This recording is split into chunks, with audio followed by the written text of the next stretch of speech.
ধান ঝাড়াইয়ের মেশিনে পিষ্ট হয়ে মর্মান্তিক মৃত্যু কৃষকের, শোকের ছায়া এলাকায়। ধান ঝাড়াইয়ের মেশিনে পিষ্ট হয়ে মর্মান্তিকভাবে প্রাণ হারালেন এক প্রবীণ কৃষক। মৃত ব্যক্তির নাম হীরেন্দ্র বর্মন, বয়স ৬৫ বছর। তিনি কোচবিহার জেলার মেখলিগঞ্জ ব্লকের জামালদহ গ্রাম পঞ্চায়েতের পাটছাড়া বুড়াবুড়ি এলাকার বাসিন্দা ছিলেন। পুলিশ সূত্রে জানা গিয়েছে, বুধবার বিকেল 5:30টা নাগাদ এই মর্মান্তিক দুর্ঘটনাটি ঘটে।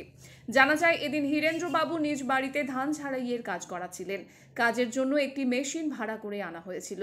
ধান পরিষ্কারের সময় আচমকা অসাবধানতাবশত তার বাঁ হাত মেশিনের ভেতরে ঢুকে যায়। চালু মেশিনে হাত আটকে গিয়ে মুহূর্তে দেহ পেঁচিয়ে যায় এবং ঘটনাস্থলেই তার মর্মান্তিক মৃত্যু হয়। খবর ছড়িয়ে পড়তেই এলাকায় চাঞ্চল্য ছড়িয়ে পড়ে। বহু মানুষ ঘটনাস্থলে ভিড় জমাতে থাকেন। এই আকস্মিক মৃত্যুর ঘটনায় পরিবার সহ গোটা এলাকায় নেমে এসেছে শোকের ছায়া। কি হয়েছে বাড়িতে আজকে? এখানে বাড়িতে আজকে আমাদের এই যে বড় ধান ডাঙের লাগবে, তো সেই কারণে ধানের ডাঙা মেশিন নিয়ে আসা হয়েছে। এবার মেশিনটা চলতেছে, ঠিক আছে। মেশিন চলাকালীন আমরা লোক 3টে লাগে, সে জায়গায় 6-7টা লোক আছে।